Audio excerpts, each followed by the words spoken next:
What's up, YouTube? My name is Sharia. This is the Sharia Mac channel, where I am documenting my journey towards financial security and wealth as an entrepreneur, as a licensed clinical social worker with a private practice, also working part-time. This journey looks a little different if you've been following me from back in the past, even as early as a year ago, where I was a married woman paying debt alone. But now my husband and I have combined incomes and we are on the same path as far as financial freedom, debt freedom, and wealth. So today I will be sharing my budget, and I will pull up the template on my computer. Give me just one moment.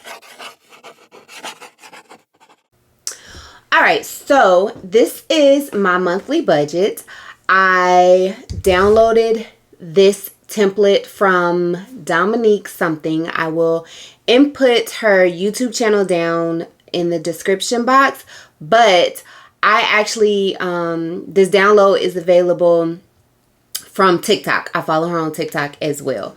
So this is my monthly budget. This was the template that she provided. I did go in and make accommodations. This may look familiar to you if you watched my 2023 debt confession. But going in, so I do a monthly budget with all of our expenses, and then I do weekly budgets. I am paid twice per month, and actually part-time is paid the same day that I pay myself as an S Corp in my private practice. And then my husband is paid weekly, and that just happens to work the best way for us to still budget weekly. I was budgeting from my pay period to the next pay period, but that just was not working well for us. So this is the monthly budget. I know we're like halfway through October, but this was the soonest I could record it and edit it and get it out. And so looking at the template, October is anticipated to be $7,549.66. I'll put here Sharia's income. Let me spell that correctly. Sharia. And then income 2 is my husband's income, and his name is Will. And then income 3 is rental income. We do have one rental property. We have 2 rental properties, but my daughter resides in one and she just covers the expenses, so we break even. So my income is anticipated to be $3,651.66. And this is only what I pay myself in my private practice. My part-time income is not included. I'm on the fence on if I should include it or not. If you think I should, put it down in the description box. And the reason I haven't is because that income is solely to improve my financial situation. I try not to cover any household expenses from my part-time income, and thus far I've been successful because that income, again, because it's solely to improve my financial situation, it is allocated 10% to tithes, 10% to savings, 10% to vacation, 10% to my student loans, and 60% towards debt. So because it has those very specific allocations, I do not include that in my monthly income because none of that goes towards, well, it does. It goes towards the debt, but it's a very specific amount. So I haven't included that, but I definitely can if you feel like I should. So that is the income that I am anticipating for this month. And that is based on my husband's basic pay. Now he does work overtime, and sometimes that is included. And again, that's one of the reasons why we budget from week to week. We typically save $1,290. I save $100 per my pay period in a high yield savings account. It has gone down from $125 to $100, but that's because I automatically save 10% of my part-time income in my high yield savings account as well. And then my husband's personal saving is $200 for whatever reason. Well, it's not even for whatever reason. He saves his personal income in the savings account that comes along with your checking account, which has a low interest rate. But his savings account is more like a backup checking. My savings account is actually a savings. Like, one of my kids or my loved ones needs to be held for ransom for me to touch that money. Then I do $10 in investments over at M1 Finance, and that is automatically debited there. I do $100 per month for Christmas, and in 2024, I think I want to increase that to $60. So $120 for Christmas. $50 goes into my son's personal savings account, and once he reaches a certain amount, I'm going to probably move that over. Actually, I save 10% in him educational bucket in my high yield savings account as well. And once that reaches $1,000, I'm going to transfer that over to a 529. I'm hoping to reach that goal. Either a 529 or one of the accounts that he can have once he turns 18, even if he doesn't go to college. And then we save $200 or $50 per week for my daughter who is currently in college. We put $320 aside for our rental property, and that comes out of the rent. And then we save $100 per pay period or $200 per month towards savings. And then 10% from my part-time income goes towards vacation as well, because you guys know I love me a vacation. Looking over at bills, Wells Fargo home mortgage is $1,080. And I say it's due on the 30th, but I pay it bi-weekly according to my pay periods. Farm Bureau insurance was $133.26. They have since dropped us, and we are currently searching for new insurance. No, I'm sorry. This is our life insurance, not our house insurance. Our house insurance is escrowed. So this is our life insurance, but I feel like when whoever we move our home insurance to, we're gonna take our life insurance along with us. Amazon Prime is $7.46, and that is paid out on the 9th. Most of my bills are automatically deducted because I don't have the time to be going in and paying bills. Apple storage is $9.99. That's for me and my son's storage. Honda Finance, this depresses me. And as soon as I get out of credit card debt and out of, I think once I get out of credit card debt, I'm going to do the debt avalanche method. And as of right now, I think this is the highest interest rate. So this may be next after the credit card debt. But it is $1,078, and it is a brand new car. It's a 2023 Honda Pilot, which doesn't mean absolutely anything because cars lose value drastically as soon as you drive them off the lot. But I do plan on having that car forever. I'm not like a buy and trade in for the newer. That's not me. So I'll probably have that car just like I had my 2014 Honda up until this year, because I just need a car to get me from point A to point B. Cricket Wireless is my husband's cell phone plan. My plan is actually on a business plan, and it is covered by my business. But I think we will be moving him. I'm looking into moving to AT&T. And when I do that, I will be moving his plan as well. And it will all be covered under my business expense, as he is an employee of my business, as are my children. Music and arts, my son does. He's in band and he plays the trumpet, and we are renting the instrument because this is his first year. And that monthly rental is $41.63 actually. Planet Fitness is $25.05, and that is for the membership to bring a person along and to go to any Planet Fitness worldwide. And that is because, one, I travel, and two, my son sometimes likes to work out, as does my husband. Our electric bill is $330, and that is on a budget bill, so that will be the bill every year. Well, for the year, and then they analyze it at the end of the year and tell us if it has raised or decreased. Netflix is $16.54. Foremost is the house insurance for our rental property, and that is actually $98, but I just rounded up to $100. Geico Insurance is our car insurance, and that is $453.52, and that is for my car, my daughter's car, my son's car, and that's my new car, my old car, my husband's truck, and 2 teenage drivers. Mohila is my student loan, and that is at $357.38, and that starts November the 6th. But I did pay it for this month. I just applied the full balance to the loan that I am targeting. My husband pays $100 per week for child support, and then our home equity line of credit is $200. Actually, the bill for this month is $24, but it may change. It's supposed to be $12 per every 1,000, and he has currently taken out $23,000, but for whatever reason, November the 1st, the bill is $24. So then we go over to expenses. So our expenses, these are our expenses over here, which include groceries, gas, nails, facial, and wax. That is exclusively for me.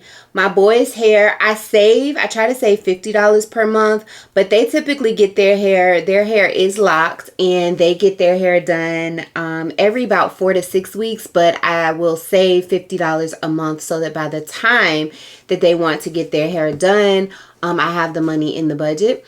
So it's more of a sinking fund, I guess. Or a cash envelope. It's more of a cash envelope.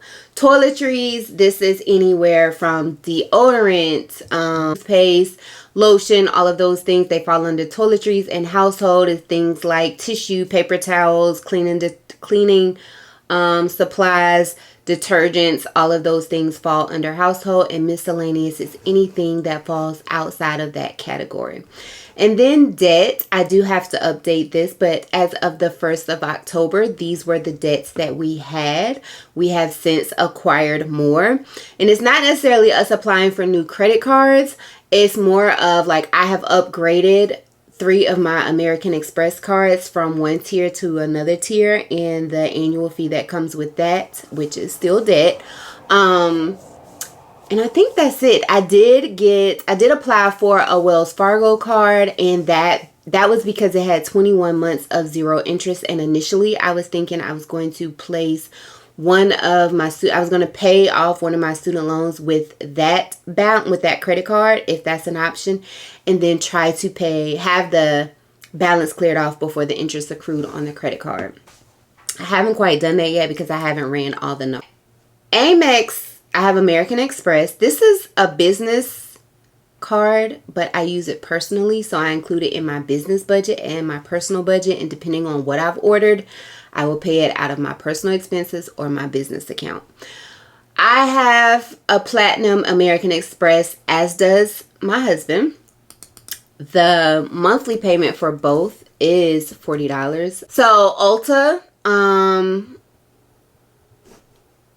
is $30, and I use that for some of my beauty supplies as well, but I don't carry a balance. That's one of the cards that I pay off at the end of the month. We also have a Hilton American Express. The minimum payment for that is $40. My husband, his is zeroed out.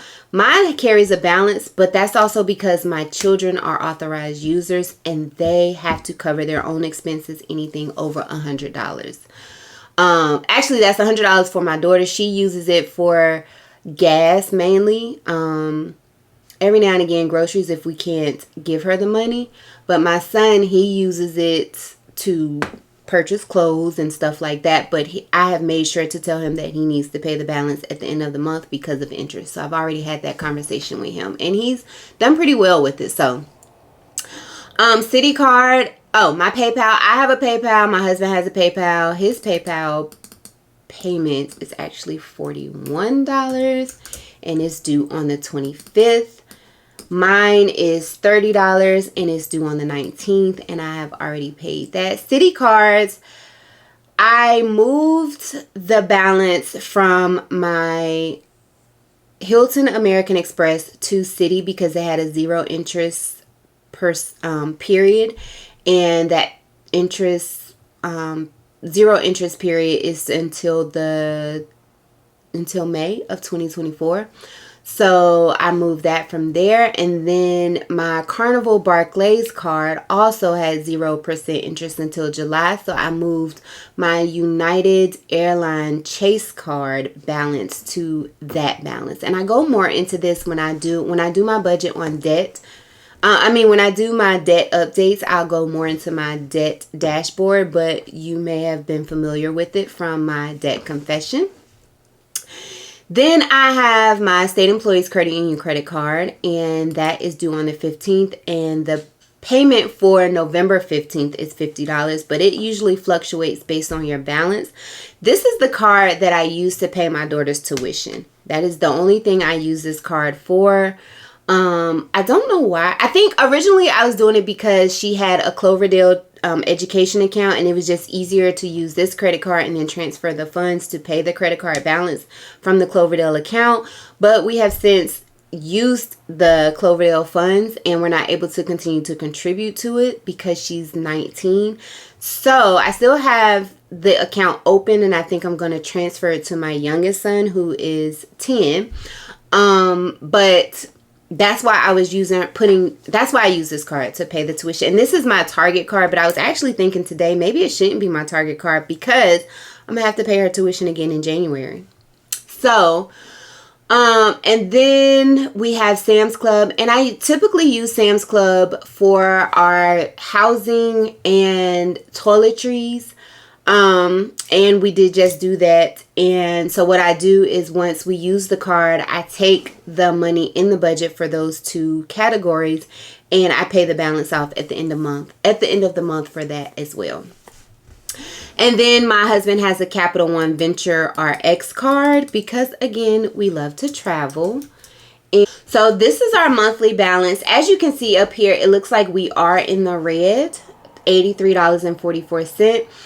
And typically that's how it shows up on, it could be from this as well. That is how it shows up when we typically show up in the red. But by the time we actually do the budget from week to week, we're actually in the positive again because my husband works overtime. And by the time I go in and track the actual amount of income he earns, we're in a much better position. So this is my monthly budget. Come back next week for the weekly budget. I do budgets per week. So that's at least 5 videos. And then I also plan on doing my business budget and my business expenses as well at the end of the month.